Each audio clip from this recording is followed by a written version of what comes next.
So welcome everybody. Thank you for joining us today. Welcome to Alumni Connection. It's an artist forum for conversation with alumni about their work. Our intention is to expand our collective knowledge of art practice emerging from our alumni community by featuring an artist or collaboration of artists in conversation with the previous guest artist.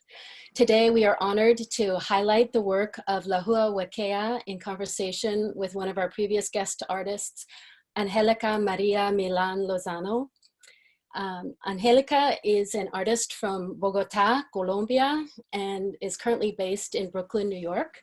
She creates abstract and figurative compositions on distressed fabrics that question the social injustices that affect Latinas at home.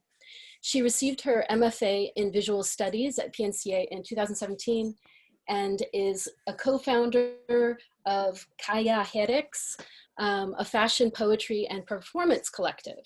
She currently works as the Senior Communications Associate at Powerhouse Arts and Arts Not-for-Profit. Lehuauakea is a native Hawaiian interdisciplinary artist from Pāpaʻikou on Moku O Keawe, the Big Island of Hawaii. Lehua's Kanaka Maoli family descends from several lineages connected to Maui, Kauai, there we go, Kahola, and Hamakua, where their family resides to this day. They have participated in several solo and group shows around the Pacific Ocean and have an upcoming collaborative exhibit, Displace, with PNCA alumnus Kanani Miyamoto at Five Oaks Museum, opening digitally on November 12th, 2020.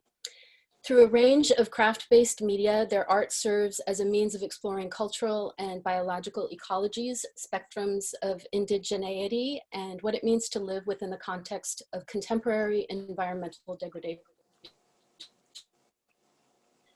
Particular focus on the labor-intensive making of ohe, kapa cloth, and natural pigments, Lehua is able to breathe new life into patterns and traditions practiced for generations. Through these acts of resilience that help her forge deeper relationships with Ina, this mode of indigenous storytelling is carried well into the future. Lehua is currently based between Portland and Pāpaʻikou after earning their Bachelor of Fine Arts in Painting with a minor in Art plus Ecology in 2018. Please help me welcome Angélica and Lehua.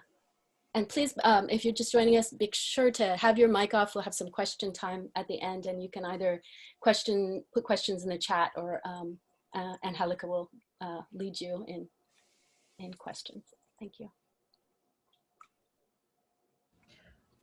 Thank you so much, Michelle, for that introduction. It is fascinating to be here and to know that I know Lehua back in PNCA, and to see us both grow together and be excited about all the stuff that you're doing, like this curatorial work with Displace, with Kanani, whose work is also beautiful.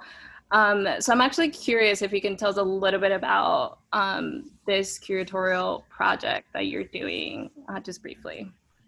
Yeah, and sorry if you can hear a vacuum out in the hallway. I live in a shared apartment building, but hi everyone. Yeah, so my name is Lehuauakea, and like they mentioned, I'm curating a show at the Five Oaks Museum here in Portland with my co-creator Kanani Miyamoto, and it's addressing the histories and ongoing stories of the communities that flow back and forth between Hawaii Island and the islands and the Pacific Northwest. This history goes back in post-contact history. It goes back from 1787 until present day. But our people have been interacting with tribes along the Northwest coast for many, many centuries before Western contact in the Hawaiian Islands. So we are building this narrative based on community stories from storytellers, musicians, dancers, and visual artists, all of their contributions being woven into a historical narrative and presented in a digital online format that's opening on November 12th. So we are in the thick of the research online building kind of process right now. So yeah, but it's been a really great process to build on top of my my studio work with something more research, archival, curatorial based, which is also something that I really enjoy doing too. So kind of best of both worlds here. Awesome. I am excited to see it online. So I can't wait. And so Lehua and I had this kind of chat a few weeks ago, you know, where I went to like check in with them and see where they were at. And so something that I've always been struck by your work is this like elements of patterning, and that just being to me like one of the sort of strongest and most prevalent parts of your work. Specifically, one of the series that I think are so striking are the prayer tiles. And I know you mentioned this idea of a stream of knowledge, which we talked a little bit about, and how that sort of allows for pattern making to become a language. So if you could share with us those images and sort of define the idea of a stream of knowledge, and how that allows for like patterning in your work, you know, specific to the prayer tiles. Yeah, so I guess this is a good time to share my screen, right? Okay. We practice this.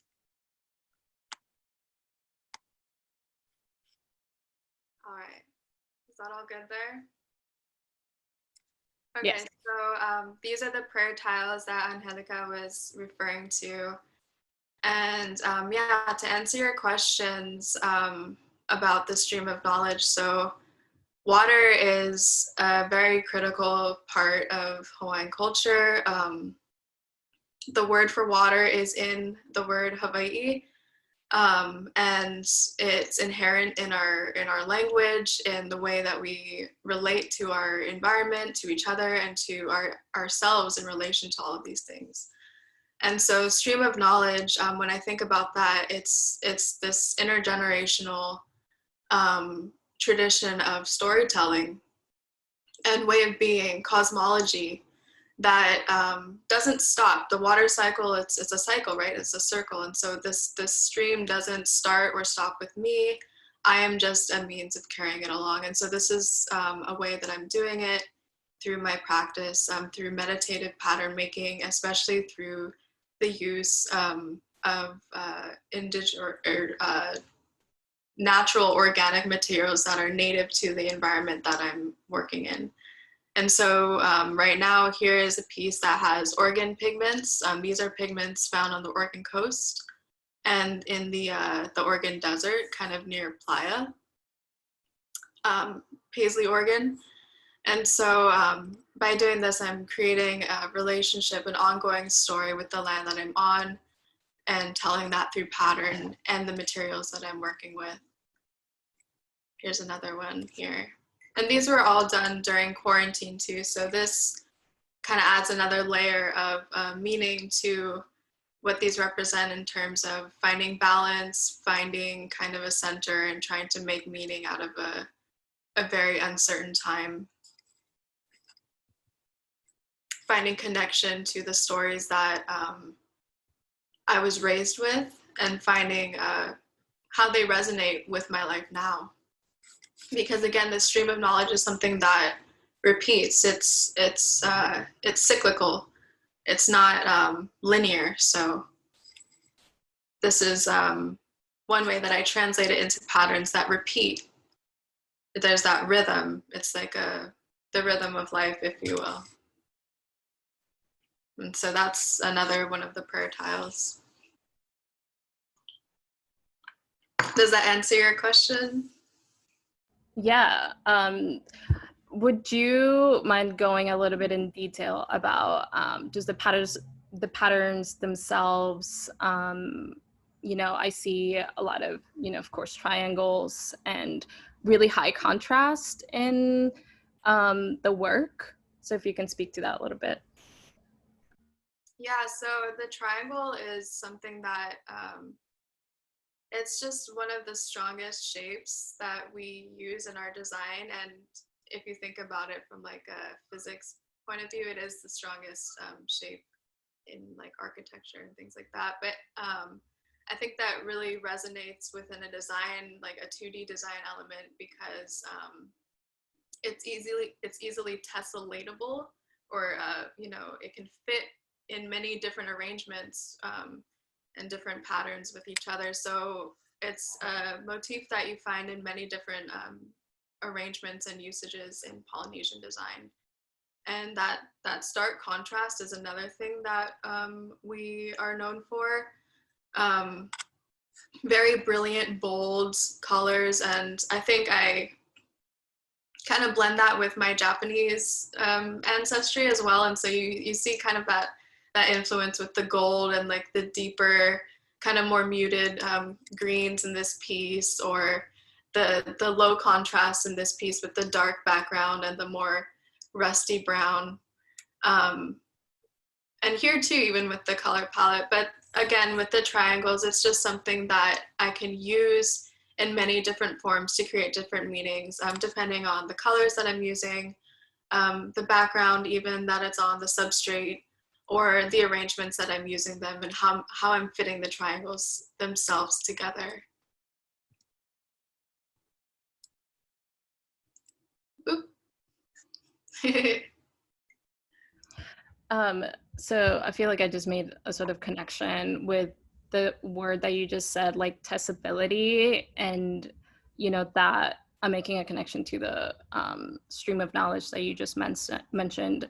So would you say that you're just capturing a moment of that stream in these like testabilities? Like a moment in that stream of knowledge, and like that. Yeah, I would definitely say so, because, you know, these pieces take place and are birthed into existence at a certain point in time, right?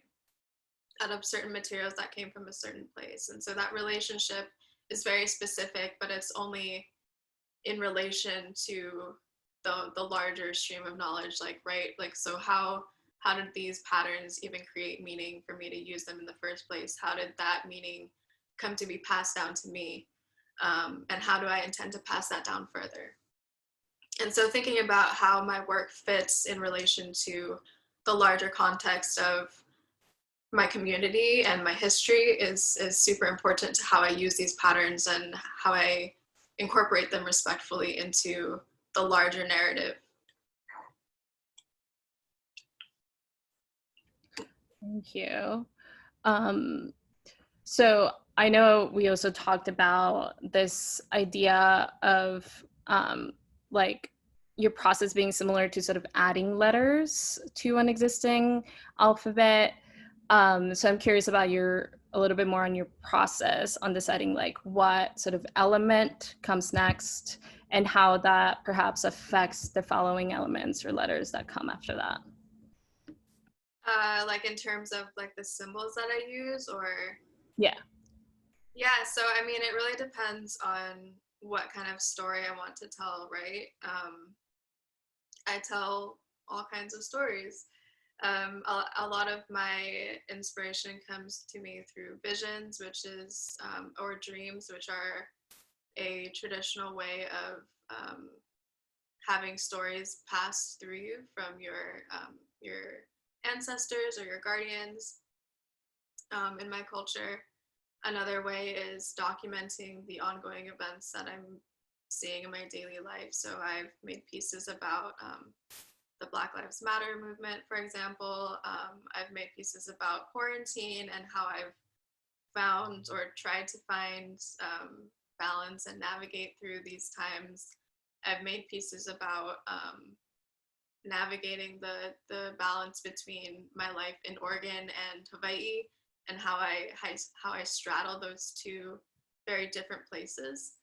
And so, yeah, it really just depends on what kind of story I want to tell. And the symbols that I use in conjunction with each other, they may not spell out specific words phonetically like ABCs, like the Roman alphabet does. However, it's a language all on its own, similar to, I think, like Egyptian hieroglyphics, kind of that kind of system. So they're very versatile symbols, and you can use one pattern or a symbol even like 10, a dozen different ways. It just depends on context. So. I'm curious about the sort of receiving end of the sort of message or story. Would you say that it's a conversation in time, perhaps with, you know, your ancestors, or simultaneously a conversation with people, of course, who are like the viewer of the work, and like the relationship of that? I'm curious how you view that.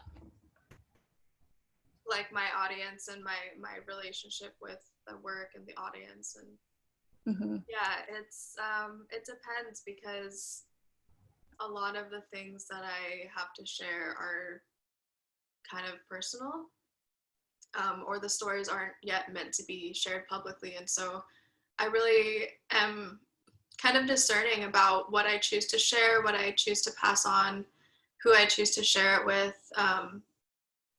And sometimes I have to sit and process it first, especially because I want to be respectful about the stories that I'm telling, because a lot of this is using a language that's not my own.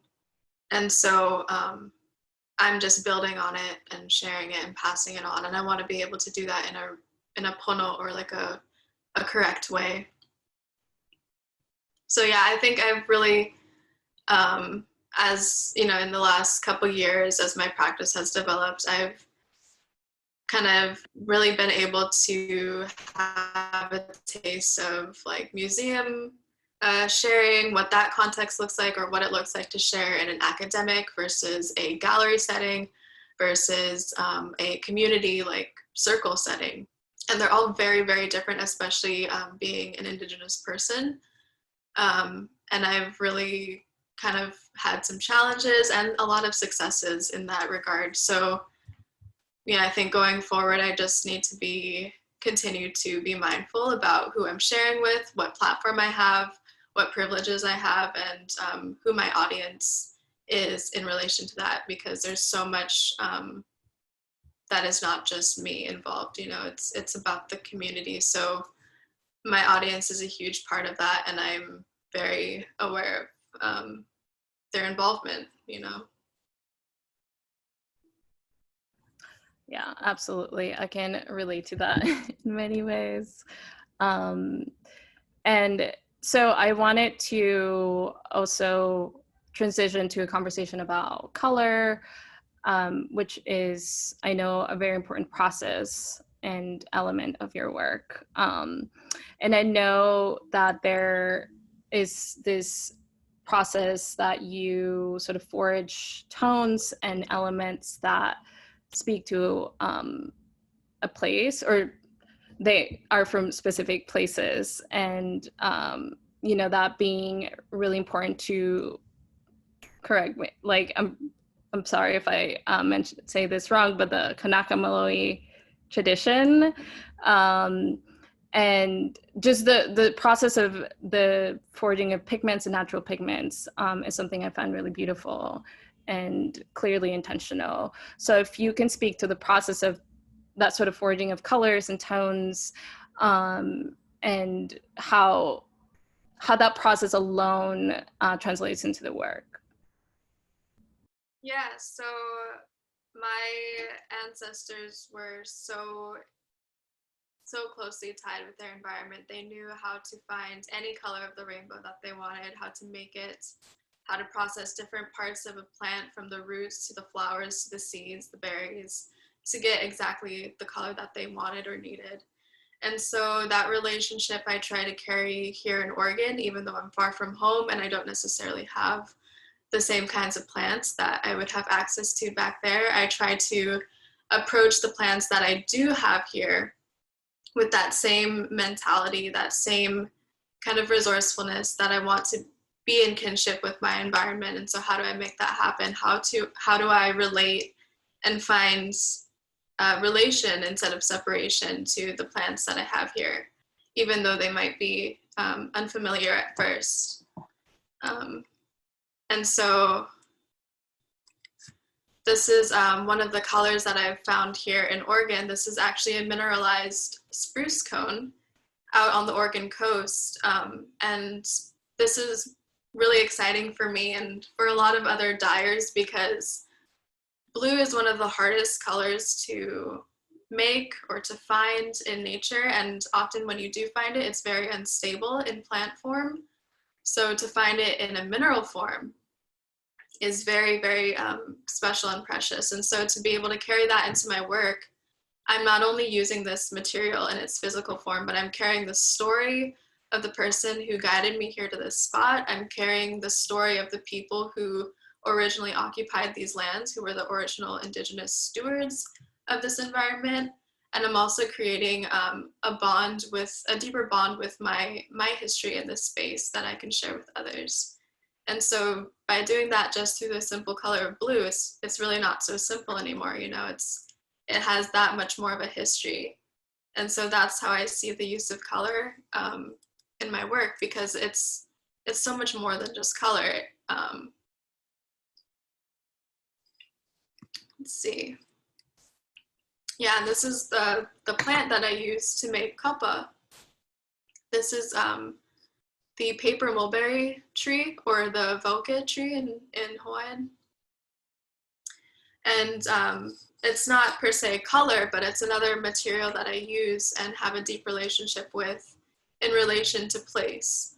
And so being able to bring the colors that I collect and harvest and process into the actual substrate, the materials that I'm painting on or drawing on, it's an amazing thing to be able to do, because it's like bringing, you know, two and two together, and creating an entirely in-depth relationship with the piece from start to finish. So making the paper or the cloth that I'm going to be painting these patterns on, these patterns have been passed down for generations, and using the colors that I have gathered myself in a contemporary context. So bringing past and present and future together.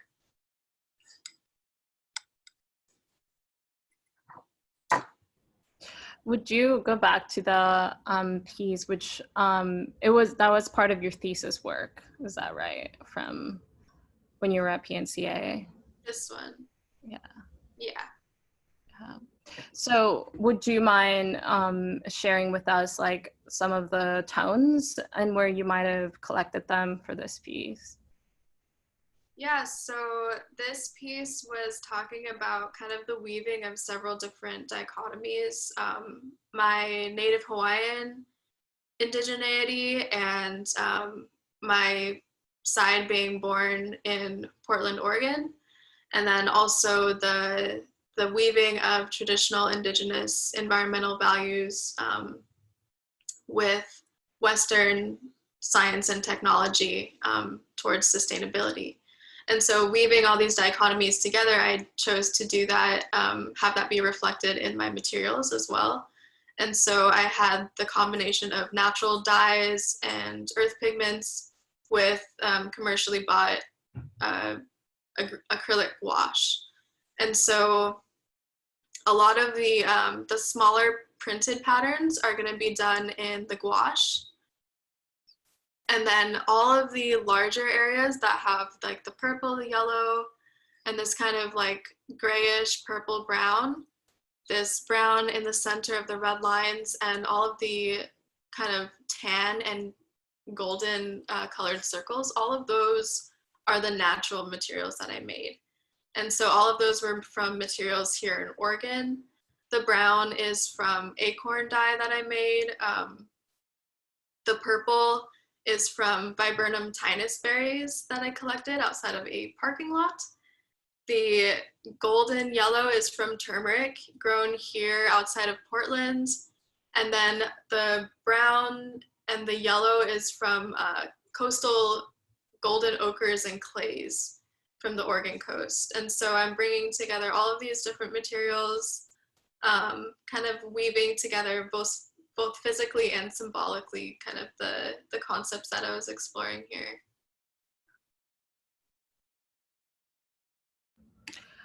I find this piece so breathtaking, by the way, the really large pieces.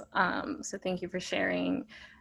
Something that also we like touched on when we talked was how in patterning, you know, the same pattern can have two different colors, you know, like black or red, and how that will have two different meanings.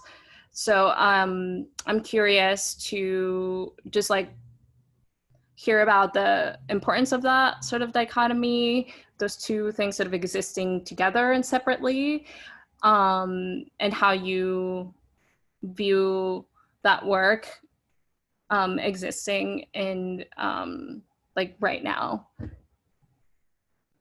Yeah, so I think I put together, oh, this is just before we get that to that one, just some of the colors that I like to use. I think they look really good in this picture, not gonna lie. But yeah, you can get many different colors from natural materials. But yeah, so like Angélica was saying, there are many different symbols and patterns that we use, and almost all of them have multiple meanings. Hawaiian language itself is a very poetic language that has multiple layers of meaning called kauna. And this is woven into our chants, into our proverbs, our daily language, our expressions.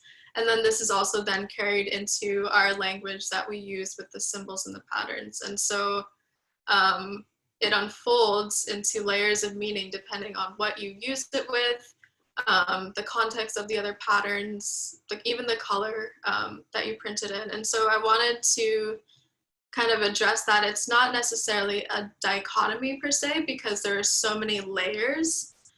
For example, we have we like to say we have 4 main pillars of our gods, but we also have 40, 400, and 40,000. So that if that gives you any idea of what it could mean one thing, but many things at the same time.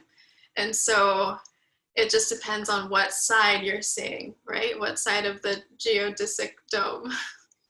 So here I wanted to pick a certain set of patterns actually used in 2 different contexts. So this on the far left here, you can see 2 river kind of patterns, lines that go diagonally, left, right, and then they are bordering a line of square-like motifs with circles in the center.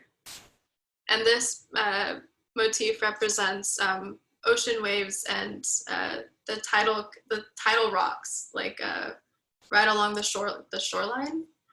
We call that kahakai. It's so much easier sometimes to say something in Hawaiian than it is in English, but I try. Thanks for bearing with me. So yeah, keep this series in mind. And then here I use the same patterns, but inversed. So here we have the rocks, the squares and the circles outside of the river, the diagonal lines. And so this represents a river, whereas this represents the ocean. And so this has a totally different meaning, totally different context. The mo'olelo, the akua, the gods represented in this piece are very different from the ones in this piece. And that's just one example of maybe not necessarily color difference, but context association and pattern relationship difference that can lead to totally different meanings, even though they're the same pattern. So Thank you.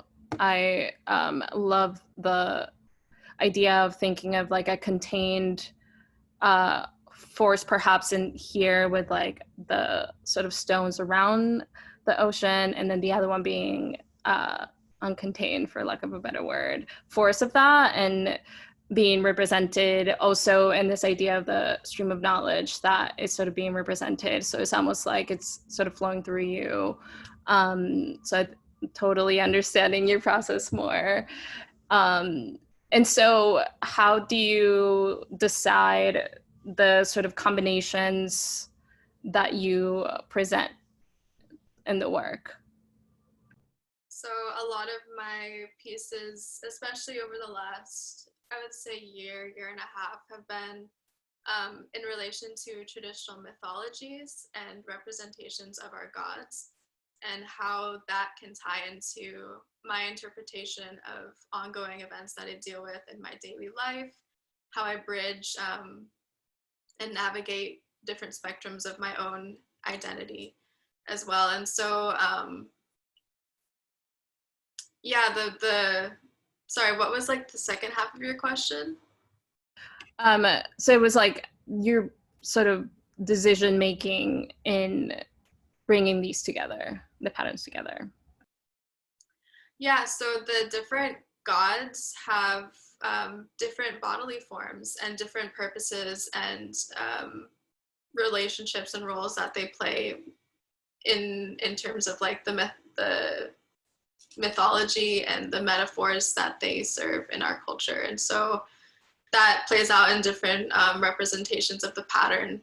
And so, yeah, it really just depends on who I'm trying to talk about, or which place I'm trying to talk about. Again, the layers of meaning, things like that, and things, even just unpacking the name of a place. Sorry if that's a little vague, but no, not at all. I understand this idea of the multitude of layers and the process of translating that message, and it sort of changing as you sort of like decide what to put on paper.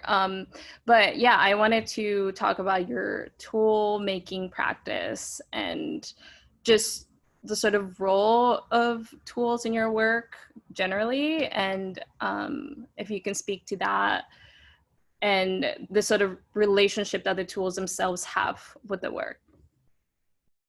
Yeah, so traditionally the men in my culture would make the tools, and I don't want to get too gender binary, but this is just how it was done traditionally. So the men would make the tools and then trade or sell them to the women, who would then use them, and the women were in charge of making the kapa and decorating it and printing it and telling those stories. So it was a two-part job. These days we're not so tied to that, and so I make the tools and the kapa and tell the stories with both of them. And it's kind of special for me too, because I identify as mahu, and mahu is a non-binary gender identity in Hawaiian culture, similar to spirit in a lot of Turtle Island indigenous tribes. So embodying both ku and hina, or kane and bahine, masculine and feminine energies, and flowing in and between both of those. And so for me, the tool making process is very, very special and ingrained in that. And having a hand in both making the tools and then using them to create a finished product is something very, very special to me to be able to do. It's an honor, because many, just a few generations ago, this was not common practice, especially for someone young to be doing it. This was something that was almost lost to our people through colonization and the introduction of cotton textiles around the 1750s, 1800s. And so after that, you really saw a decline in the use of these patterns, and to bring them back through these tools is, it's a privilege and something that needs to be done correctly and shared appropriately. So I make the tools with a lot of care and a lot of adherence to tradition, but I like to also build on that tradition by creating new patterns based on traditional motifs and sensibilities. And so this is a beater that I just finished one side. I finished this side yesterday. And so this is one of the patterns that I used as a watermark in the finished beading of the kapa cloth. And so it imprints a very delicate pattern into the cloth, and this adds to the meaning of the kapa as well. So again, with the kauna, that unfolding of the meaning, and literally unfolding as the cloth unfolds. And so a lot of care and time goes into this, because if you rush the tool making process, it will show in your finished product. And so there's just a picture of some of my other tools. This is another type of beater. It's a really heavy one to get the fresh bark fibers kind of broken up and melded together. And then this is a kua kuku. This is an anvil with kind of notched sides at the edges to help spread and dry the fibers as they expand out on the platform. So yeah, the tools are very specific, and if you do a good job at making your tools, you'll have that much deeper of a connection with the product that they make. And I kind of learned that one the hard way, right? So, but as we say makahanaka ike, you do as you, or you learn as you go along. So, yeah. With the process of deciding what patterns are carved in the tools, how do you decide that, or what is that process like? Yes, so with that beater specifically, this pattern is called Lehuauakea, and Lehuauakea is a reference to the leaves of a specific fern that grows all over Hale Ma'u. It's in the name, Lehuauakea, Hale Ma'u. And this is where Pele lives, and so this is where the island that I'm from. I'm from just a little bit, I guess, an hour's drive or so north of the volcano. So I'm very, my lineage and my life is very ingrained with this volcano. And so I chose to kind of depict this side of the mo'olelo, or the legend, on this side of the beater. And on the opposite side, I chose to carve another watermark pattern, which isn't so typical. A lot of beaters are left with one blank side. But I've chosen to carve all four sides and have two pattern sides instead of just one. And the opposite side will represent the other side of Pele, so Pele going to the ocean, and it'll represent the ocean side of that story. So yeah, that's just one example. So the patterns that I choose to carve are a lot of it is for aesthetic sensibility, but I like to do that with a lot of meaning too. So if I can do both, that's what I'll choose to carve.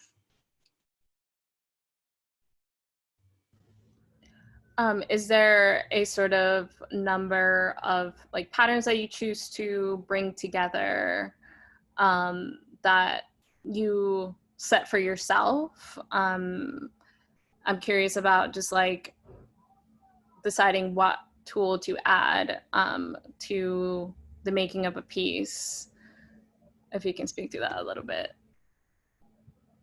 Like, could you rephrase that? Yeah, so, sorry. In deciding when to make a piece and what tool to use, I'm curious about what, like the decision behind I guess, what tool to use for a specific piece. Because I know you're showing this one is, you know, it seems like a heftier sort of tool compared to the first ones that you showed us that are a lot more sort of like flatter and perhaps like thinner and smaller. And like, how in the making, how do you decide which ones to add to the piece? Yeah, so that actually just comes down to utility. This tool is a beater, so this is the tool that we use to literally the fibers, and then the smaller tools made out of bamboo are the ones that you use at the end to print. So they have they're two different tools for two different functions. But in order to, when I'm deciding which ones to use, I don't have as many different pattern beaters as I do patterns, things for printing, the kapala. So that does limit my choices right now. However, my goal is to continue building up my tool armory. Actually, one of my ongoing projects is to recarve all of the collected ohe kapala in the Bishop Museum collection in Honolulu. They have about 200 or so different pattern kapala, and you really can't tell the patterns that they'll make fully until you tessellate them together in real life. So you can see images of them or reproductions of their prints, but until you actually use them, those extra layers of meaning are locked away. And so I continually try to add to my library so that I can rebuild that language and use it fluently, if you will. So that has an effect on my decision making too.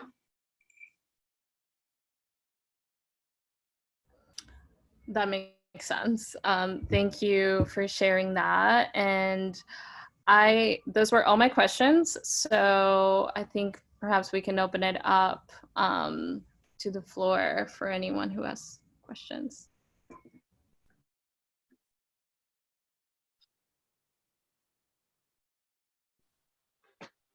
Hi, Lehua. I have a question. Oh, sorry, go ahead. I was just, it kind of relates to this picture. I was wondering if you had any more images of the fabric making process, because I was really curious. I saw those plants and then I see your beautiful cloth, and I don't know kind of like how it goes from one to the other. Yeah, I don't have any prepared right now. They're, you know, in my archives, but there are some on my Instagram. There's actually like a highlight that talks about the process, like going from step to step to step.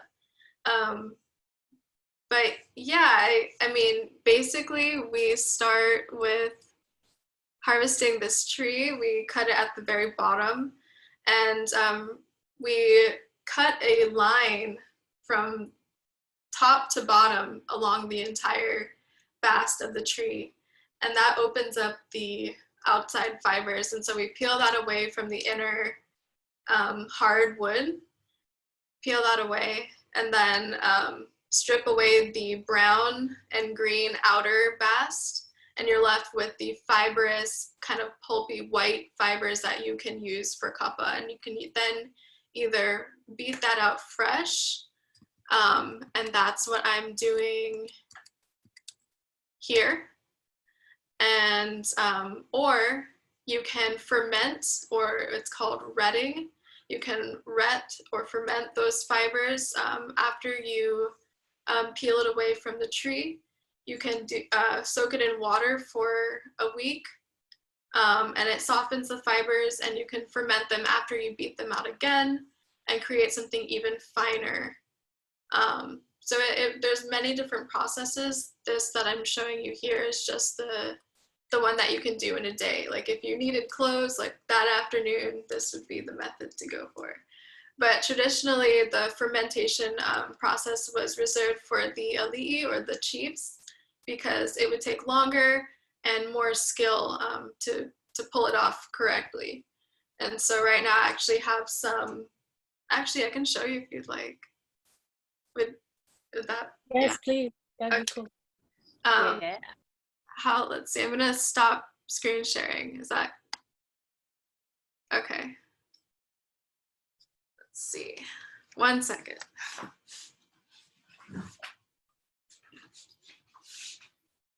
Okay. So I have some bouquet that was sent to me about a week ago or so, and so I beat out some the day after I got it, and then I also fermented the other 2 or other 3 trees so that I could have an easier time, a softer time beating out the fibers later, and they also meld together to create a finer cloth without as much beating labor. So this is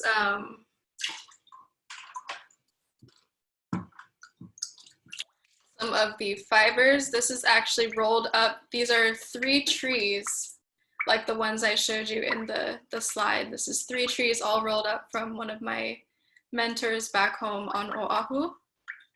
And if you look closely, you can see, and this expands tenfold because it is so densely fibrous, and you can see kind of how thick it is, but how pliable, and soaking it in water just makes it more pliable and also cleans out any of the remaining sap and things like that. So today is the day that I actually clean and soak this because I'm gonna go beat it out tomorrow. So it's a very intensive process, and you have to be ingrained with it the entire time from start to finish, especially if you're growing your own trees, which is something that I intend to do when I have a greenhouse here.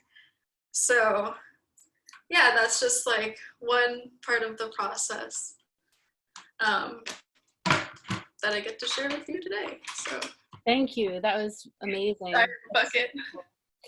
I am so unaccustomed to the concept of fabric that is not woven. You know, from my all of my cultural associations are with textiles that are woven, and so it's just kind of a mind-blowing thing to think about a textile that doesn't start from that, and how, I don't know, I have to sit with that and think about what are the implications of that, because it seems like there must be some, that come down along culturally from being able to create something so quickly. It looks beautiful. I was also wondering about the red piece that you showed. Was that also a kapa cloth? That was dyed muslin. So Okay. I needed to make some things that were washable and reusable and more durable in an outdoor environment. And they wanted something cotton based. So I can use my patterns on a variety of things. I like to stick to kapa or kind of cotton based things though.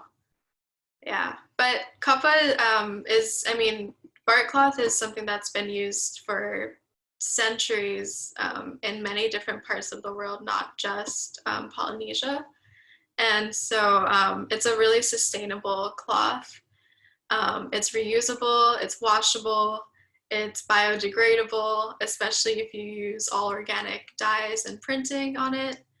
And the plant itself grows very quickly with little water, and pops up like a weed in some places. I think in Southern California, it just grows like a weed. There's many different varieties that grow in different places, and so it's a very versatile plant.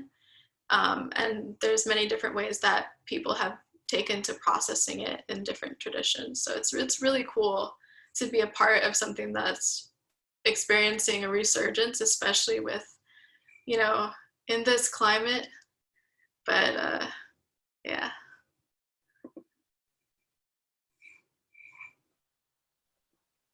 I was just going to ask, like, is the printing process, is it basically just like block printing when you're putting the patterns on there? Yeah, it's essentially one of the earliest forms of block printing, especially in Polynesia. It's like our way of doing it. So yeah, you just kind of, oops, sorry about that. You just like ink or paint the dye on whatever surface you're doing, and then individually you have to imprint. So it does take a lot of time, but it's basically just a small form of block printing. So do you cut, like, is there little registration marks for yourself on there, or you just try to like line everything up when you're going to do like long patterns? No, I just eyeball it, Okay. and over time you get pretty good, but that only comes after a lot of crooked lines. So, and it depends on your tools too. Like I learned, like I said, the hard way. I made my tool one time ever so slightly bowed, and so that every time I would go to print with it, every iteration on a 4-inch strip on like a 7-foot line, I had to reset the angle every single time. And so I learned the hard way, like you want to be careful about how you make your tools, because that will affect how you're able to use them. Thank you. Yeah. I found your beater an amazing art object in itself. And it looked like you had to take quite a bit of time, and it was very carefully carved. What kind of wood is that? And did it take a long time to do? Yeah, so this wood is ohia wood. This is the same wood of the tree that I get my name after. I'm named after the flower, and this is the wood of that tree.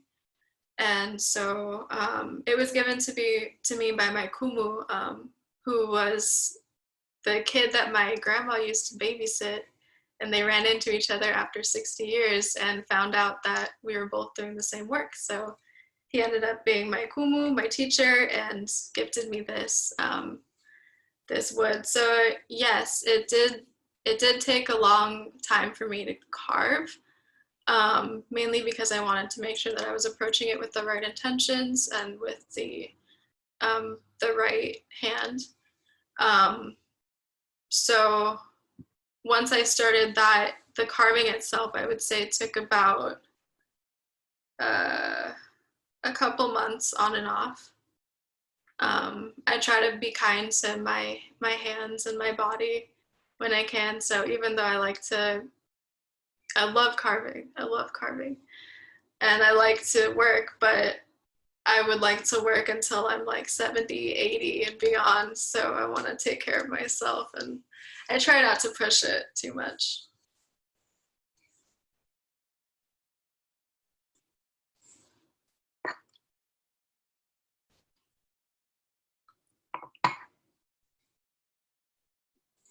Lehua, I was wondering, you had mentioned how this knowledge is coming through you, and that you're not an endpoint for the knowledge, for this wisdom even.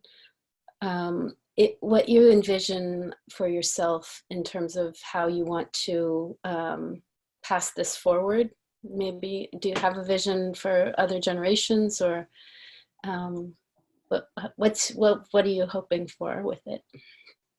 Yeah, so I always, when I get questions like this, I always say, like, my life goal, my life dream will be achieved when I am a grandma and I am making kapa with my grandkids all around me. And so, that has a lot of like, implications, but at the same time, that's what I'm doing this for, right? To be able to pass this on, to be able to pass this on that was almost lost to my ancestors, and revive, and not only revive it, but build on it for future keiki, for future generations to use. in, you know, telling future stories. So I think for me going forward, that's really what's driving my practice. How can I spread this in my community? How can I give back? How can I honor the privilege that I have to even be able to make tools like this, to have materials like this, and how do I share it wisely? And I think that's the responsibility that, you know, I'm gonna carry for the rest of my life, and that's the responsibility that you have as a kapa maker, because it's a whole life of work, and the learning process is never done. There's so much to learn. So to be able to share that with my kids and their kids and their kids and their kids, that's the goal. So Thank you. I don't think there's anything trite about that. I think it's really powerful that you see that not just within your community, but within your own lineage. I'm so grateful to you for your work and for sharing it. Thank you. Yeah, thank you. I got to learn so much more about your process, and I'm so excited to see what else you do. And I had one sort of last fun question, which is, what are you excited about now in regards to your practice? yeah, so I always feel like I have a bajillion different things going on, but I'm excited that I have Bokeh here in this bucket right next to me that I can go work with. I'm very grateful for it arriving safely and for that connection. So that's what I'm excited about. I'm also excited about this show at Five Oaks Museum that's coming up because of my community's involvement, and we're also getting my hula halau to participate, where I dance hula, so that's really exciting too. So yeah, that's what's on the horizon for me, but who knows, there's always something new that 2020 wants to throw at us, so we'll see. That is real, but I'm excited about your show online in November. Thank you. Yeah.